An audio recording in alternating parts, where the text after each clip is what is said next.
Bonjour, nous sommes le 22 juillet, il est 11h15 et je voudrais vous parler de l'astrologie et du couple.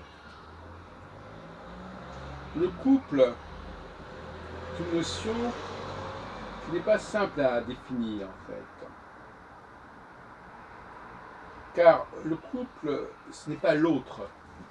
Le couple, c'est le renforcement du moi. C'est une amplification du moi.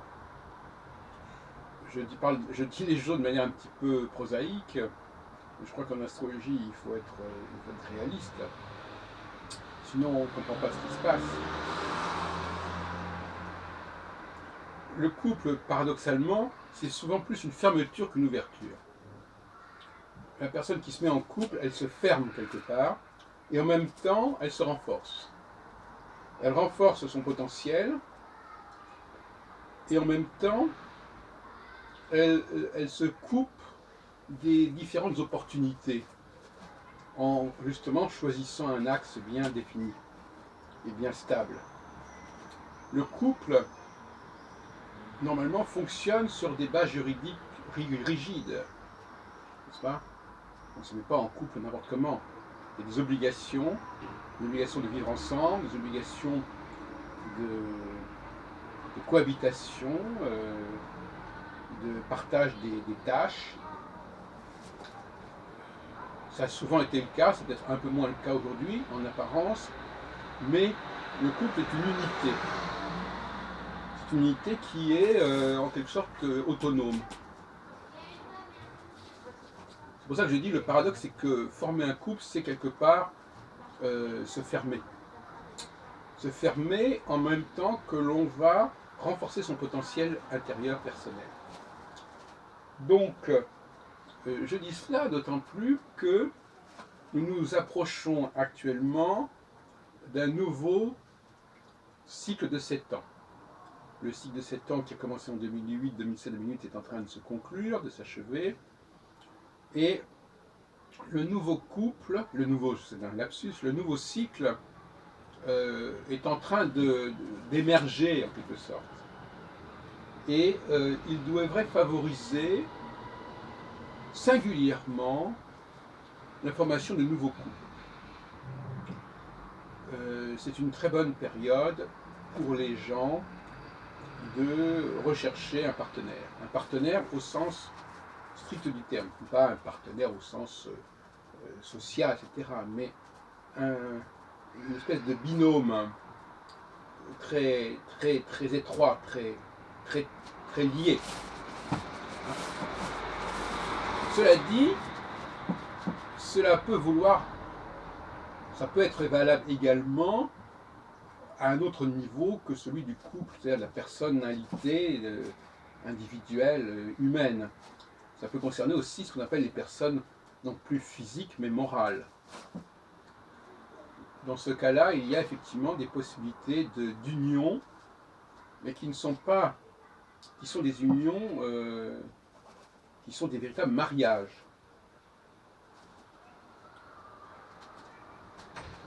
Ce ne sont pas des choses lâches, ce sont des intégrations puissantes qui correspondent aussi à une volonté de renforcement du potentiel.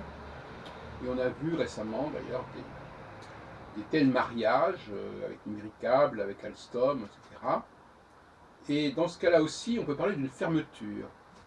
C'est-à-dire, c'est une entité qui se renforce, mais qui se renforce contre les autres, en quelque sorte. C'est le moment où il faut choisir. En fait. On ne peut pas rester, d'ailleurs on en a beaucoup parlé avec Bouygues récemment, quand ils n'ont pas pu récupérer SFR.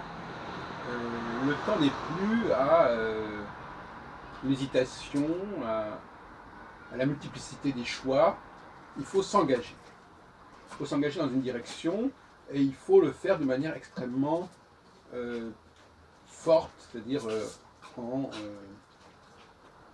établissant des liens qui ne puissent pas, comme cela, changer du jour au lendemain. Comme ceux, notamment du mariage, mais aussi la somme d'alliances, de contrats, de toutes sortes. Donc voilà ce que je prévois Je dis ça, j'écoute beaucoup BFM, et je regrette que parfois les astrologues ne soient pas invités à participer aux discussions sur BFM Business, parce que justement, ça serait peut-être justifié, enfin en tout cas ça va l'être prochainement, je pense. Je prévois une période de renforcement des polarités, de renforcement des compétences. Et alors inversement, bien entendu, au bout de 3 ans et demi, ces fameux 3 ans et demi que souvent on met en avant au niveau du couple, justement, comme on en parle de temps en temps, et ça ne me paraît pas complètement idiot, au bout de 3 ans et demi, il y a quelque chose qui va plomber quelque part le couple, quelle que soit la forme de couple d'ailleurs, on rappelle encore une fois, toute forme de couple, aussi bien de personne physique que de personne morale, est menacée par ce qu'on appelle sur le plan technique le mi-point entre deux étoiles fixes royales, quand Saturne se trouve à ce mi-point. C'est-à-dire, là ça nous laisse quand même un certain champ. Il faut prévoir maintenant, à partir de maintenant 3-4 ans. Parce que nous ne sommes pas encore complètement. Enfin, nous le sommes par anticipation. C'est pas facile de cloisonner comme ça les périodes. Hein. Il y a des anticipations, il y a des choses qui sont des avant-coureurs, qui sont précurseurs, mais le gros du peloton va arriver, parce qu'il y a un effet de boule de neige, un effet mimétique.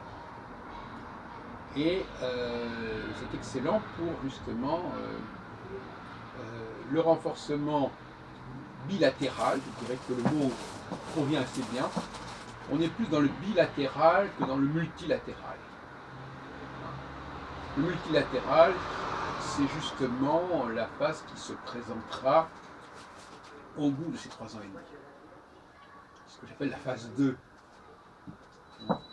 C'est-à-dire, à ce moment-là, alors que les entités se sont renforcées, on va réfléchir sur la coordination entre ces entités.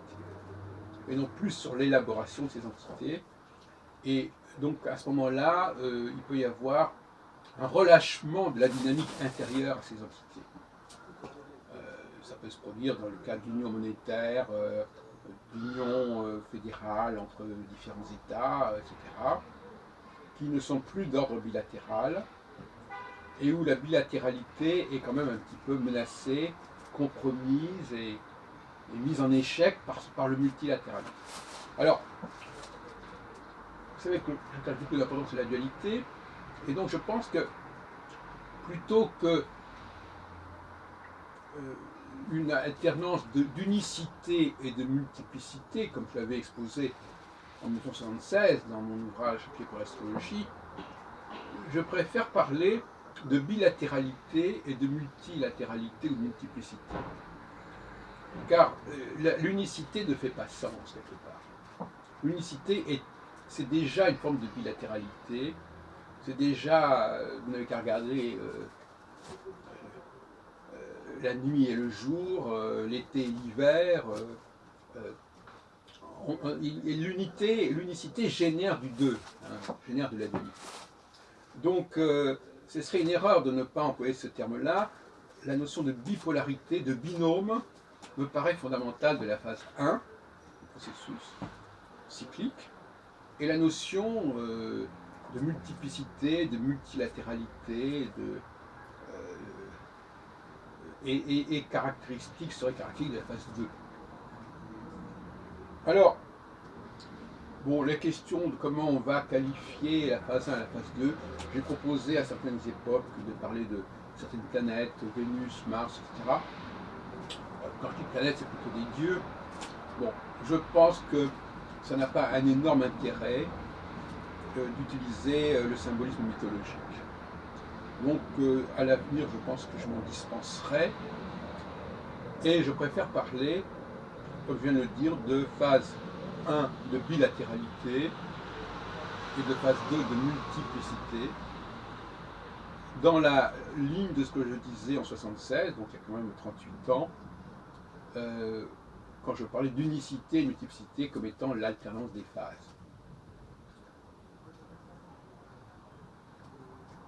Donc si vous regardez, je m'adresse à nos auditeurs et téléspectateurs, si vous regardez ce qui s'est passé depuis une trentaine d'années, je sais pas, je dis trentaine d'années parce que c'est un peu l'âge moyen, enfin je veux dire c'est à peu près le genre de période que les gens qui ont un certain âge peuvent regarder dans le rétroviseur. On a une cinquantaine, soixantaine d'années, c'est un bon âge pour réfléchir sur le passé. Donc si vous revenez un peu sur votre vie, au cours vous avez quand même plusieurs cycles de 7 ans qui se sont succédés, hein, aussi bien dans votre vie personnelle qu'autour de vous, et vous avez des repères, parce qu'on ne peut pas, l'avantage du système que je propose, c'est qu'il est récurrent, c'est que les configurations reviennent. Maintenant, si chaque fois on a des configurations différentes, on ne peut pas faire des comparaisons intéressantes. C'est tout le problème, c'est là que le bas blesse. Donc là, au contraire, là, nous avons un modèle qui est récurrent, et donc vous pouvez comparer ce qui s'est passé 4 ou 5 fois dans votre vie lorsque Saturne est devenu conjonctionnel avec une des 4 étoiles fixes royales. Vous pouvez d'ailleurs justement étudier le parcours des 30 ans de Saturne en le divisant en 4 périodes de 7 ans en moyenne, qui correspondent en gros, parce qu'en gros, il faut quand même être plus précis au niveau des éphémérides, qui correspondent en gros aux 4 étoiles fixes royales qui sont Aldébaran, Régulus, Antares et Fomalhaut. Mais comme elles ne constituent pas un carré exact, on ne peut pas dire tous les 7 ans exactement. En réalité, ça varie entre 6 et 8 ans, selon les écarts entre les étoiles fixes. 7 ans est une moyenne, une simple moyenne, mais ça ne suffit pas.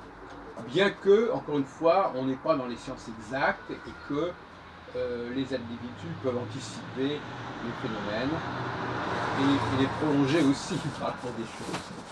Mais statistiquement, il y a quand même une probabilité qui va dans ce sens. Donc, et vérifier sur des sujets que vous connaissez, sur des domaines que vous connaissez, même si vous n'êtes pas astrologue, hein, au contraire. Parce que moi, mon astrologie, elle ne s'adresse pas aux astrologues, elle s'adresse plutôt aux utilisateurs, aux gestionnaires, aux gens qui vivent, qui ont une vie à gérer et à vivre. Vérifier que la bilatéralité se renforce en conjonction et qu'elle se dissout, elle se fragilise en phase de ce qu'on appellerait en astrologie traditionnelle de semi-carré, c'est-à-dire à 45 degrés à peu près de la conjonction, on a un pic comme ça où le processus bilatéral est en crise. La conjonction venant renforcer le processus bilatéral et la disjonction, si on veut, c'est-à-dire la perte de repères par rapport aux conjonctions, vient créer une crise du bilatéralisme, mais également un essor du multilatéralisme, du multinationalisme. Et à ce propos, pour revenir à cette question qui m'est assez chère du masculin et du féminin, il semblerait néanmoins que la phase 1 qui était celle du couple, malgré tout aussi, hein, celle du couple, c'est-à-dire de l'homme et de la femme, mais elle soit plus, malgré tout, masculine, parce qu'elle exige un maximum de potentialité. Hein. Et la femme, dans ce cas-là, elle est le prolongement de l'homme, elle est son assistante. Alors que la phase 2 est une phase qui est plus propice à l'expression féminine, parce qu'elle s'établit sur quelque chose qui est déjà en place, déjà des renforcements, des consolidations qui sont déjà établies, et par conséquent, on n'est plus dans le domaine de la création, de l'innovation, on est dans le domaine de la gestion. Et la gestion à un niveau plus global, et non plus bilatéral. Et là, les femmes ont leur rôle à jouer.